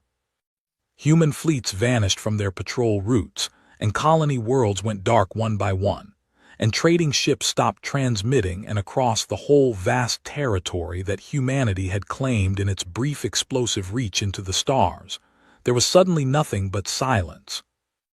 On the bridge of the wrath of Sorva's counselor, Dran gave the order, and 22 million ships jumped into faster-than-light travel, and the stars stretched into lines of white fire, and the greatest armada in galactic history hurled itself toward the small blue world where humanity had taken its first steps. Dran stood at the viewport and watched the light and tried to ignore the cold feeling in his chest, and told himself that this would be over quickly, and that the humans would surrender, and that the calm look in Ilara Voss's eyes had meant nothing. He almost believed it. The fleet dropped out of faster-than-light travel at the edge of the Sol system, and drawn sensors swept the darkness and found Earth right where it should be, blue and green and wrapped in clouds. And the moon beside it and Mars beyond it, and the gas giants in their ancient orbits. Everything was where it should be. Except there were no signals, no transmissions, no ships, no orbital platforms, no defense stations, no life signs on any frequency that the sensors could detect, 8 billion humans and 47 colony worlds, and a military that had somehow defeated a Sorvathi armada had simply vanished as if they had never existed. The Sol system was completely silent. Dron stared at the empty darkness, and the cold thing in his chest became ice, and he heard his own voice say something he had never said before in his long and violent life. This is a trap. But he had brought 22 million ships, and the entire galaxy was watching, and a Sorvathi does not retreat, so he pushed forward into the silence and the darkness, and toward the small blue world that was waiting for him, with the patience of a species that had been planning for this moment since the day it first looked up at the stars and wondered what was out there. Dron's fleet crept deeper into the Sol system, and the silence pressed against the hulls of 22 million warships like the weight of deep water, and every commander on every bridge felt it. That terrible quiet that had no business existing in a star system that should have been home to the busiest civilization in the galaxy. Full sensor sweep, Dron ordered, and his voice was steady because a Sorvathi does not show fear even when fear is the only rational response to a system full of nothing. Find me something. Anything. A signal, a ship, a satellite, I do not care what it is, just find me proof that 8 billion humans did not simply evaporate. His sensor officers worked frantically, and found nothing and found nothing and found nothing again. Earth was there, the oceans were there, the cities were there. The lights were even still on in some of them, but there was not a single transmission, not a single ship, not a single human being visible to any instrument on any ship in the fleet. It is empty, sir, his first officer said, and even the hardened Sorvathi warrior could not keep the tremor out of his voice. The whole system is empty. Dron opened his mouth to give an order, and the universe changed. It started with a sound, a ping on every sensor array in the fleet simultaneously, and then another and another and another, until the pings became a roar of data that overwhelmed every screen on every bridge, and Dron looked at his display and felt his blood turn to ice. Ships were appearing. Not in front of him, not between his fleet and Earth, but behind him and above him and below him and on every flank, thousands of them decloaking simultaneously like ghosts stepping out of thin air. And they had been there the whole time, hiding in the asteroid belt and in the magnetic storms of Jupiter and in the shadow of Saturn's rings and in the dark spaces between the moons where no sensor could reach, because no one had ever thought to hide a warship inside the rings of a gas giant, because no one had ever been crazy enough to try. And they were not just behind him. The Prometheus network lit up across the entire galaxy at the same moment, and Dron's communication officers screamed reports at him from every sector, as human strike forces appeared simultaneously at every major council supply depot, every communication relay, every shipyard, every fuel station, every single piece of infrastructure that kept the great war machine of 4,000 civilizations running. Not the homeworlds, not the colonies, not the civilian stations, just the infrastructure, just the things that an armada of 22 million ships needed to eat and drink and breathe. Humanity cut the supply lines the way a surgeon cuts a vein, precise and clean, and absolutely without mercy. All ships battle formation. Dron roared, and the wrath of Sorvas shook, as its weapons powered up and around him. The vast armada scrambled to reorganize, but they were already surrounded, and they knew it, and the calm, professional voice of a human officer filled every communication channel in the fleet on every frequency in every language. Attention, Council forces. This is the United Human Confederacy. You are surrounded. Your supply lines have been severed. Your retreat has been cut off. We recommend you stand down and await further instructions." Dron smashed his fist into the console and roared a Sorvathi war cry that shook the walls of his bridge and opened fire. The Battle of Saul had begun, and it was nothing like what the galaxy expected. The human ships were smaller than the Council's dreadnoughts, faster, and more agile and crewed by beings who had evolved on a world where everything was trying to kill them. A world with crushing gravity and extreme weather and predators in every ocean and forest and desert. A world that had forged a species so tough and so stubborn and so creatively violent that they had nearly destroyed themselves a dozen times before they ever reached the stars. Human pilots flew their ships the way human soldiers had once ridden horses into battle, with a wild, reckless joy that terrified every species that witnessed it, pulling maneuvers that would kill any other pilot in the galaxy, because no other species could survive the G-forces that humans shrugged off like mild discomfort. They came in fast and close, too close for the big guns of the Council dreadnoughts, slipping between the massive ships like wolves weaving between the legs of elephants.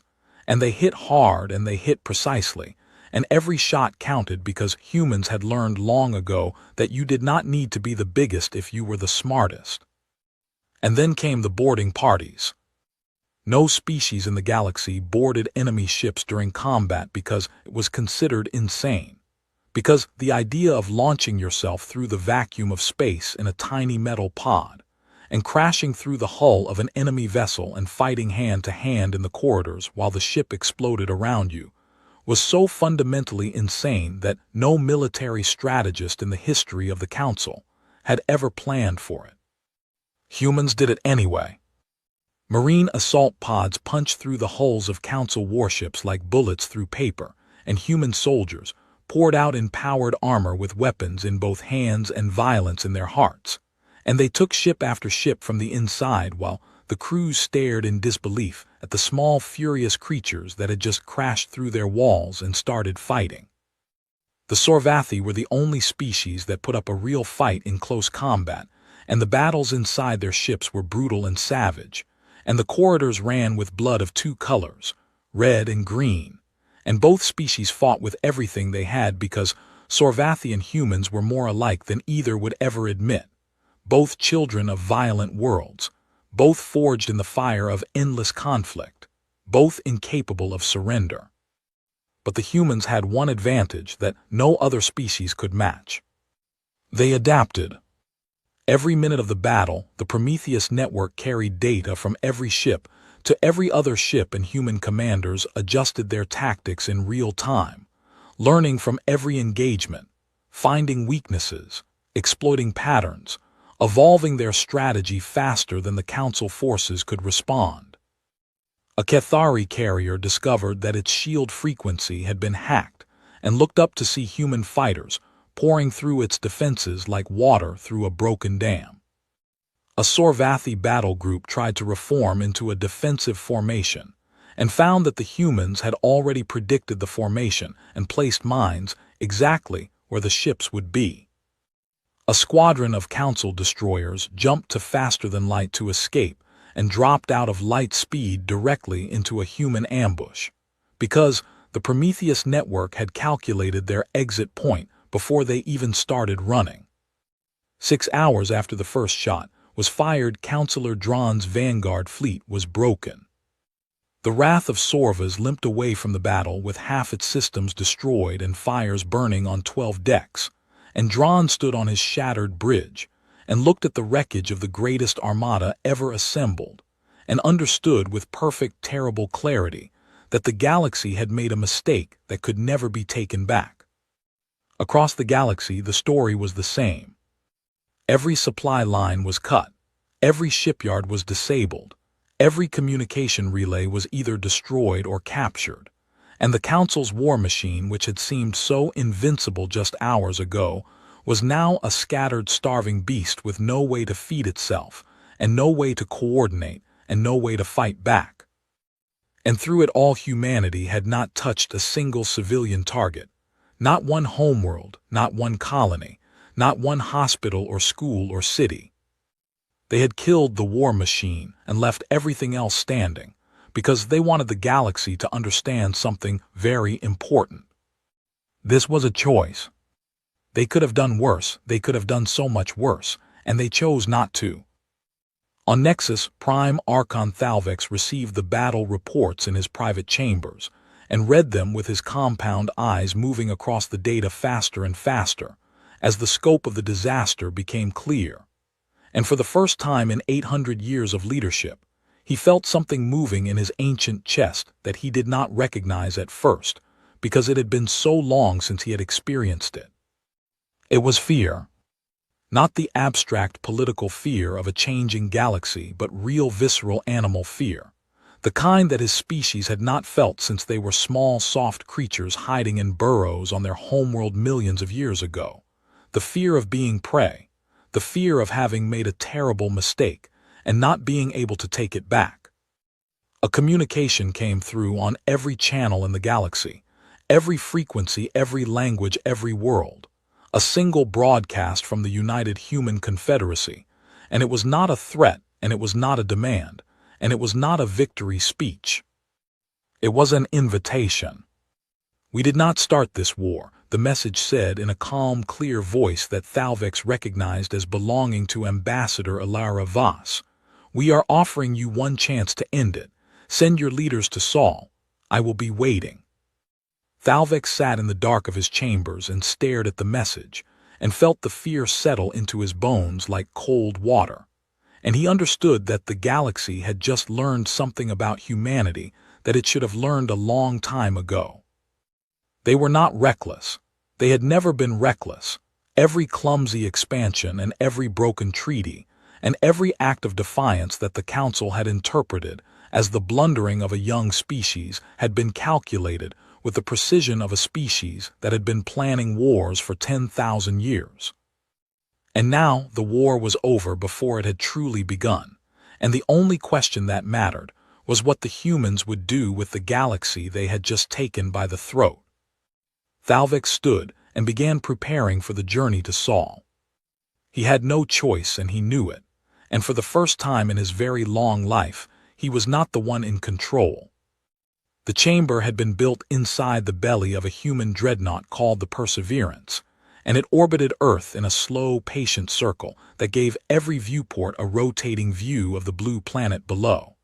And the chamber itself was designed to look almost exactly like the Grand Chamber on Nexus Prime, except for one critical difference. This time humanity controlled the stage. They arrived in small groups, the leaders and commanders and diplomats of the civilizations that had voted to wipe humanity from the stars, and they came in ships that had been granted safe passage through human-controlled space, and they docked with the Perseverance and walked through its corridors, and every single one of them felt the weight of the ship around them, the hum of engines that were still very much armed, and the quiet footsteps of human marines standing at every junction, watching with calm, professional eyes. The Marathi came first because they had nothing to fear, and Valise walked through the corridors with her amber eyes wide, and her fox ears turning at every sound, and she was escorted to a seat of honor at the front of the chamber, because humanity remembered its friends. The Luminari drifted in like golden clouds, and settled near the ceiling, and pulsed with slow, thoughtful light, and said nothing because the Luminari rarely said anything, but always understood everything. The minor species filed in, hundreds of them, small and frightened, and wondering what the humans would demand from a galaxy they had brought to its knees in less than a day. And then came the ones who had voted for war. Counselor Dron walked in, and he was bandaged and broken, his left arm in a sling and burns covering half his scaled face, and one of his yellow eyes swollen shut.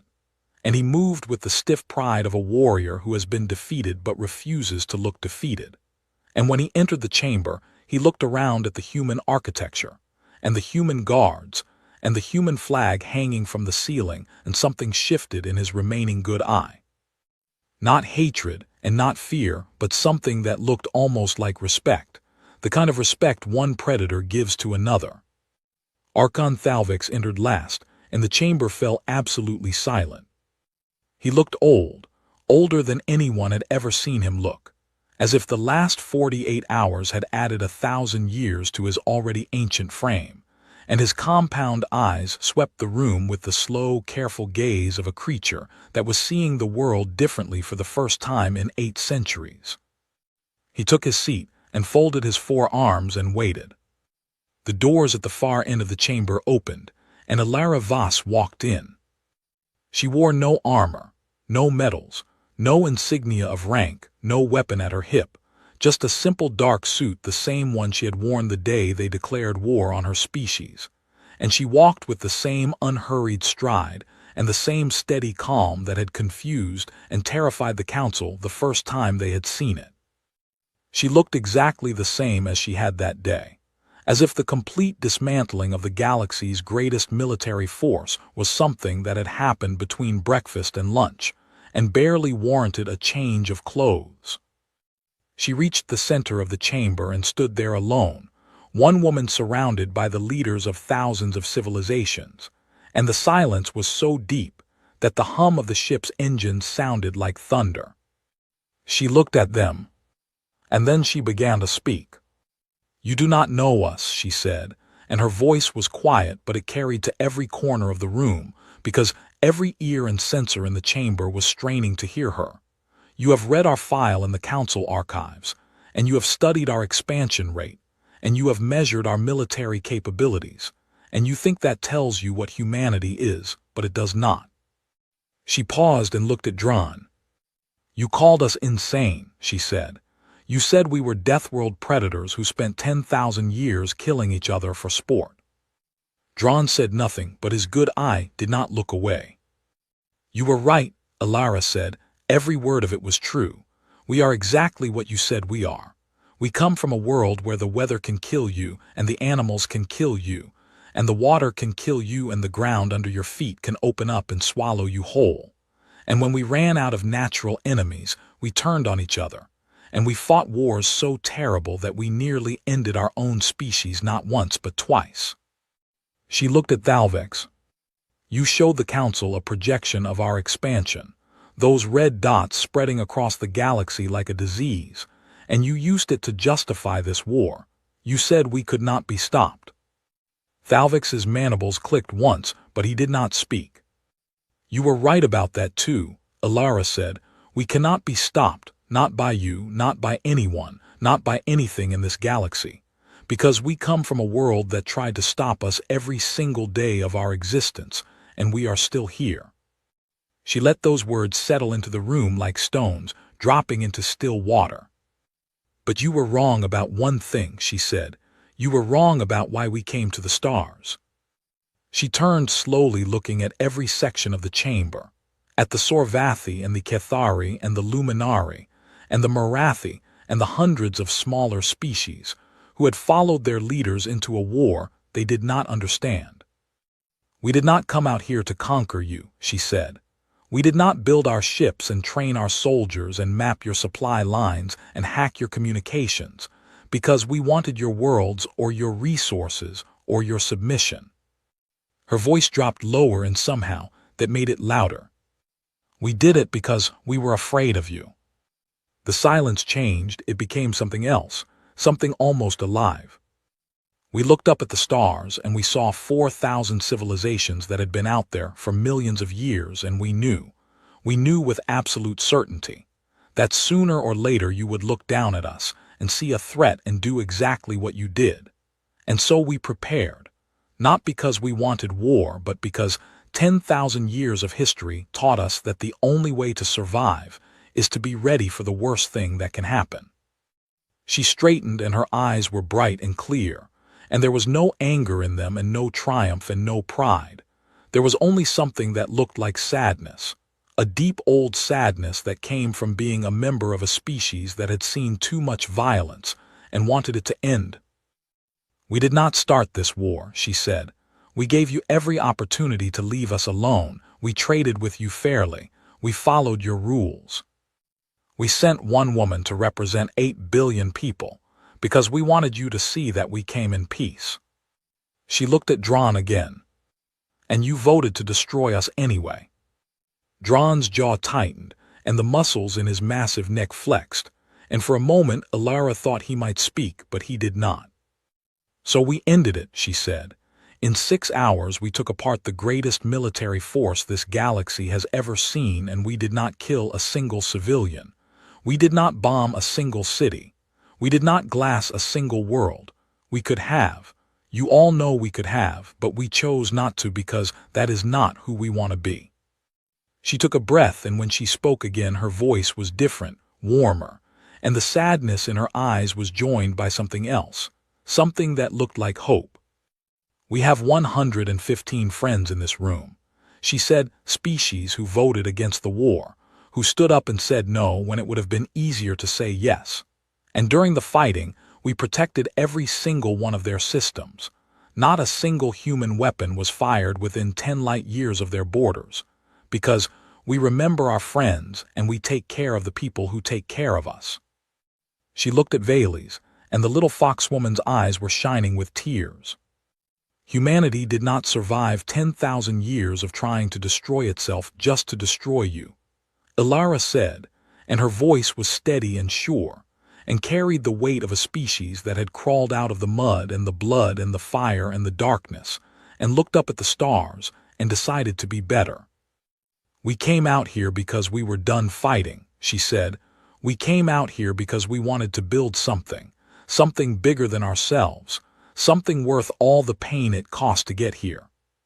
She looked at Thalvex, and the ancient Archon met her gaze, and for the first time she saw something in his compound eyes that was not fear or contempt or calculation. She saw curiosity, the real deep honest curiosity of a being that has lived for 800 years and thought it had seen everything, and just realized it had not. "What do you want from us?" Thalvex asked, and his voice was quiet and stripped of all its ancient authority, and he was not asking as the leader of the Galactic Council. He was asking as a frightened old creature who genuinely did not know what came next. Alara smiled, and it was not a smile of victory or power or dominance. It was a real smile, warm and human, and full of the kind of quiet strength that comes from having survived the worst and choosing to be kind anyway. "We do not want your fear," she said. "We do not want your worlds. We do not want your submission. We want a seat at the table, a real one. We want to build something with you, not against you." She paused, and the smile faded just slightly, and something harder moved behind her eyes, just for a moment, like sunlight glinting off the edge of a blade. "But make no mistake," she said, and her voice was calm, so calm, terrifyingly calm.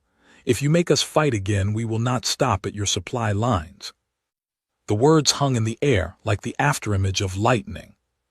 And then the hardness was gone and the warmth returned, and she extended her hand, palm open, fingers spread, the oldest human gesture of peace, an offer that said, "I am unarmed, and I am reaching for you, and I am choosing trust over fear." "So," she said, and her voice was gentle now, gentle as a mother speaking to a frightened child, gentle as the first light of morning after the longest night, "shall we start over?" The chamber was frozen, and the galaxy held its breath, and 4,312 civilizations watched one human woman stand alone with her hand outstretched and wait. Dron looked at that hand, and his jaw worked and his eye burned, and then slowly, painfully, he lowered his great scaled head in a nod that cost him more than any battle he had ever fought. The luminari pulsed bright gold, all of them at once, and it was the first time anyone had seen them react to anything in 10,000 years. Valles was weeping openly and smiling, and her amber eyes were full of light. And Archon Thalvex, the oldest living leader in the galaxy, a being who had governed 4,000 civilizations for 800 years with absolute authority and unshakable certainty, looked at the small human woman with her hand extended and her eyes full of hope, and he felt something crack inside his ancient chest, something that had been frozen for so long he had forgotten it was there. He reached out with one of his 4 arms, and his ancient hand trembled as it moved toward hers, and his mandibles clicked softly in the Cathari expression that meant something between a smile and a prayer. He took her hand, and the chamber erupted, Not in anger and not in outrage and not in the cold, calculated applause of politicians performing unity, but in something raw and real and unexpected, something that sounded almost like relief, almost like joy, almost like the first breath after nearly drowning, almost like hope. Outside the viewport, Earth turned slowly in the sunlight, blue and green and alive. The small, fierce world that had made a small, fierce species that had nearly destroyed itself 100 times and survived every time and crawled back to its feet every time and kept going every time because that was what humans did. They kept going. And now they would keep going together with the rest of the galaxy, not as conquerors and not as subjects, but as partners, equals, builders of something that had never existed before. Something that would take all of them, every species, every world, every voice, to create. Ilara Voss held the hand of the oldest being in the galaxy and looked out at the stars, and for the first time in her life, she felt the weight lift from her shoulders, the weight of preparing for a war she never wanted, and she let herself believe that maybe, just maybe, the best days were not behind them. They were ahead, and all it had taken was one woman standing calm at the center of a storm and choosing